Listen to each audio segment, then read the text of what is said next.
everyone, it's Shel from Paper Octio Studio, and today I'm sharing with you my Mission Inspiration September, which is a mixed media art journal page, and the steps were set forth by Mike Deacon from Mike Deacon Art Channel.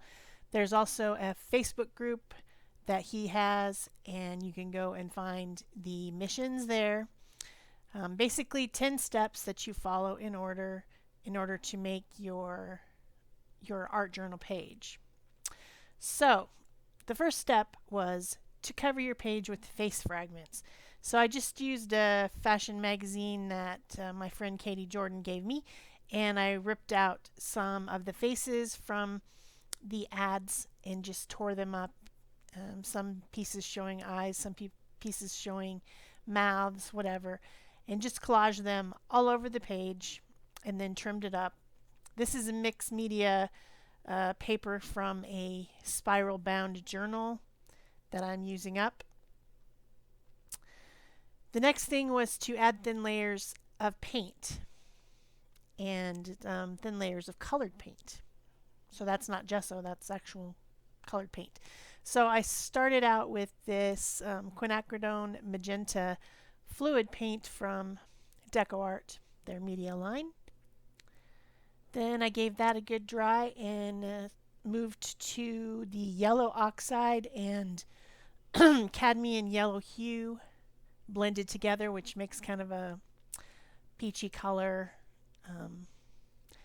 I didn't really know where I was going with this, so I was just kind of using the same tones as the skin tones in the pictures. And then, because I couldn't resist, I added a little bit of fine copper color from the golden fluid acrylics.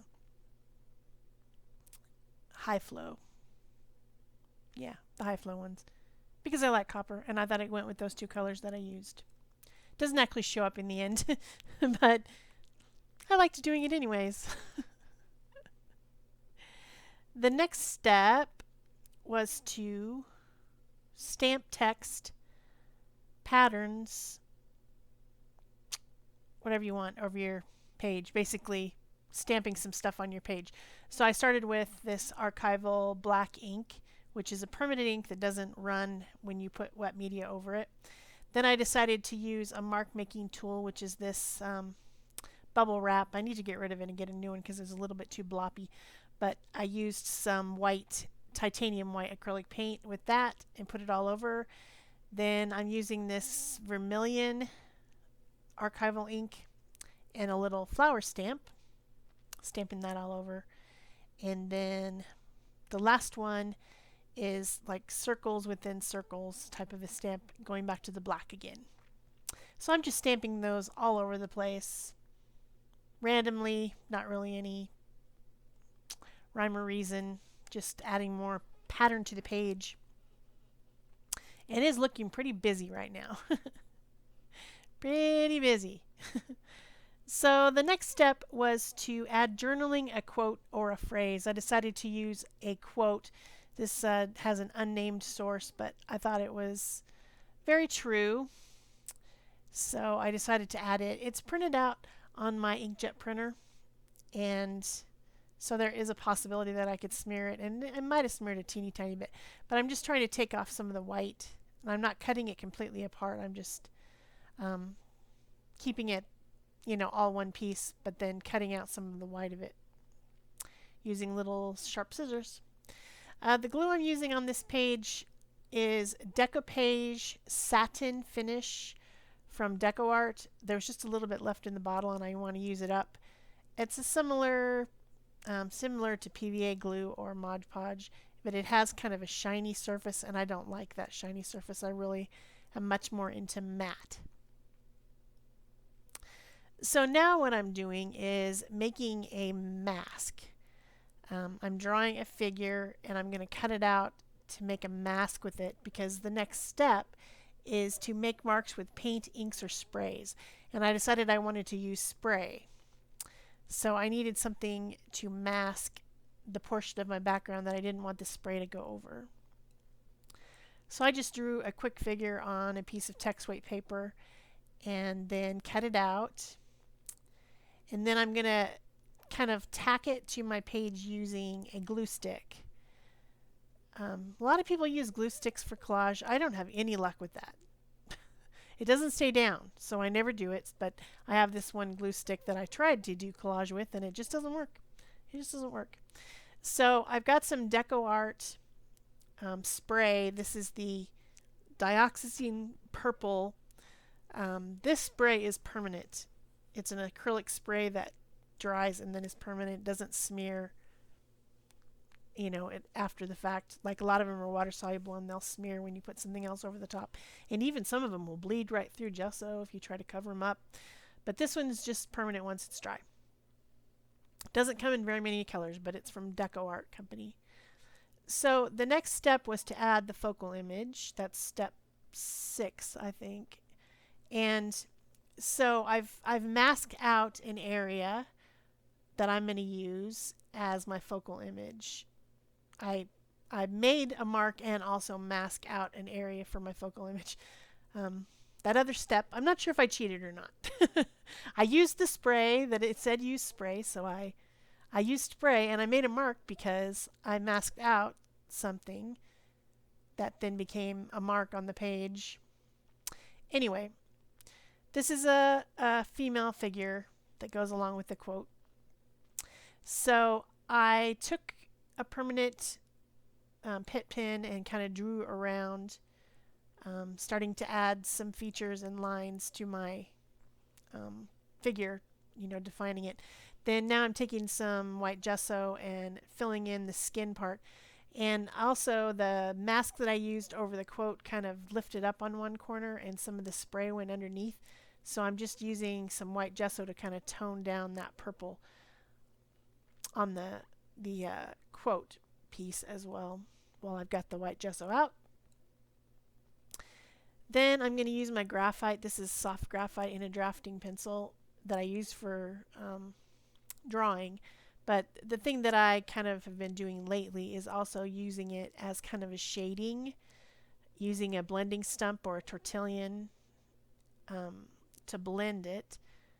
Then I can kind of add in my shading starting out, and that also pushes the graphite into the paper or the surface and doesn't let it smear. The thing that I didn't like about graphite before was that it was smearing when I would put ink or something over it, but when it's blended in like that with the tortillon, it works really well and starts in your process of shading. So then I'm getting some portrait pink paint, which is an acrylic from Liquitech Basics, and I'm going over my skin tones, and I'll do a couple layers, adding in some more of the white gesso along the bridge of the nose and at the sharp part of the top of the cheekbones and on the chin. I add white and then I go back in with the portrait pink, making a very pale girl with red hair. So she doesn't have a lot of color, just basically white and portrait pink blended. And it takes a few coats, so this takes a while because I've got to keep going over it because it doesn't, you know, it looks streaky over this very dark background. Even though I put the gesso, it takes several coats to get it to the point where I was happy enough with it. If you're enjoying this video, please remember to give it a thumbs up, leave me a comment so I know that you're here. You know, subscribe if you haven't already. You can click that button right there in the lower right hand side that says subscribe in purple because purple is my favorite color.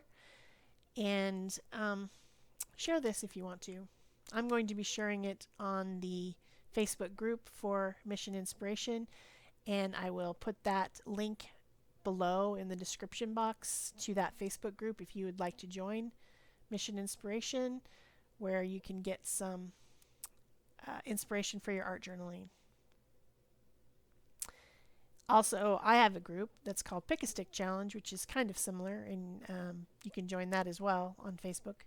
That gives you prompts for art journaling and you follow them along. The Pick a Stick Challenge is a little bit more random because we pick the prompts randomly out of a bucket of sticks.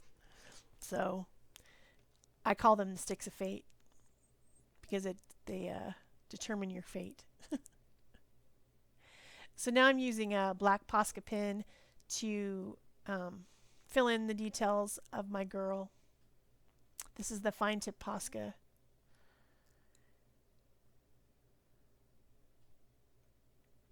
I sold one of my paintings that I had done, and so I had money to buy a pack of fine tip Posca. That's them right there.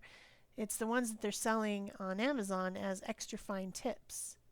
I have multicolored Posca pens in a medium bullet tip, and I thought these would be super fine, but they're actually the same as my white and black that I use all the time.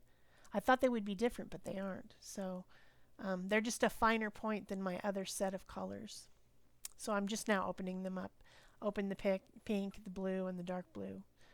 And then I'm adding some definition to her dress using the medium point red that I have.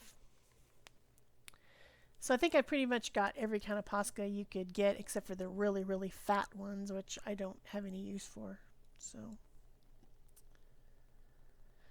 I've got colors in medium, colors in fine. I've got the metallics. I've got, of course, my trusty black and white that I use almost on every single project.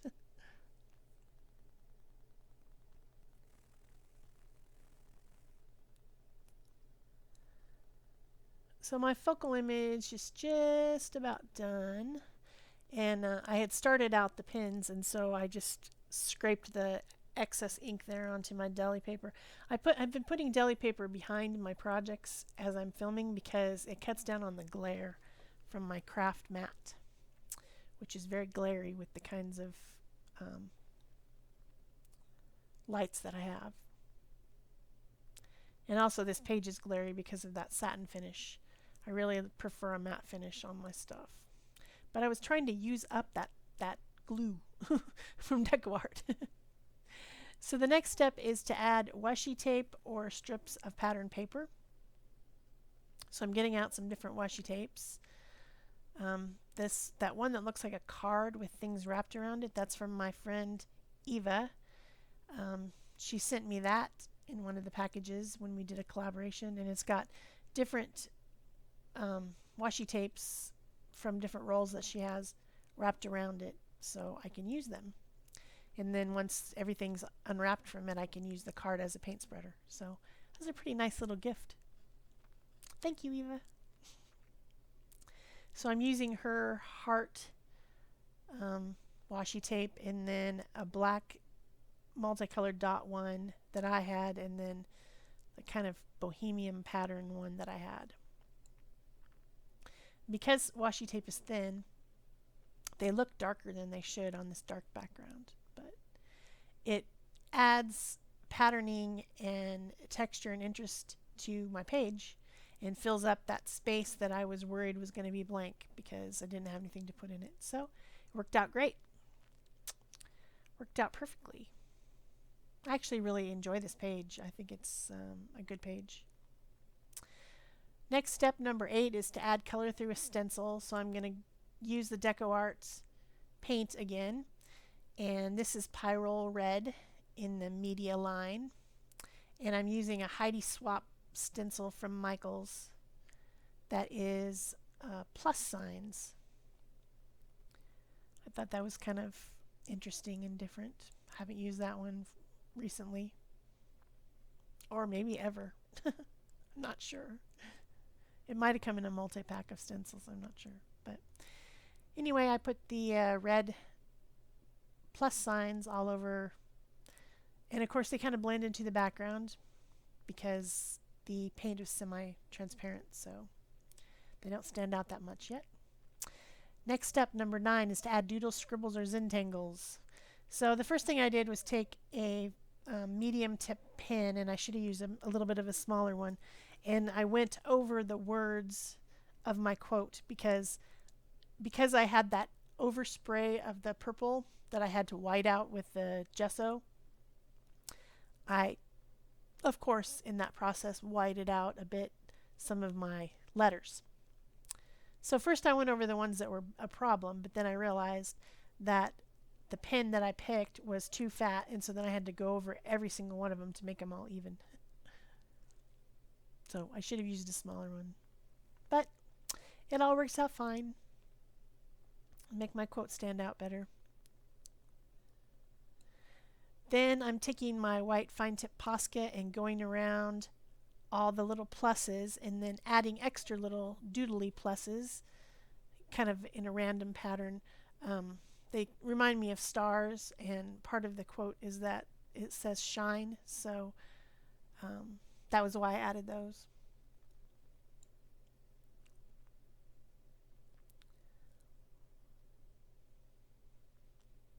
Still love Posca pens. I bought some extra ones when I was doing my Amazon buying. I bought another pack of white and another pack of black. So now I have 3 extra whites and 3 extra blacks just in case. Then a white and black came in my new fine tip pack. So I actually have 4 extras of those two.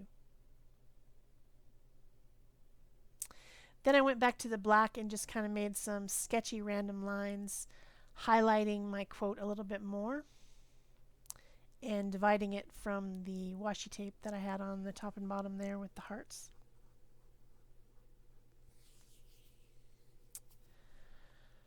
Okay, the last step. Finish with a white border.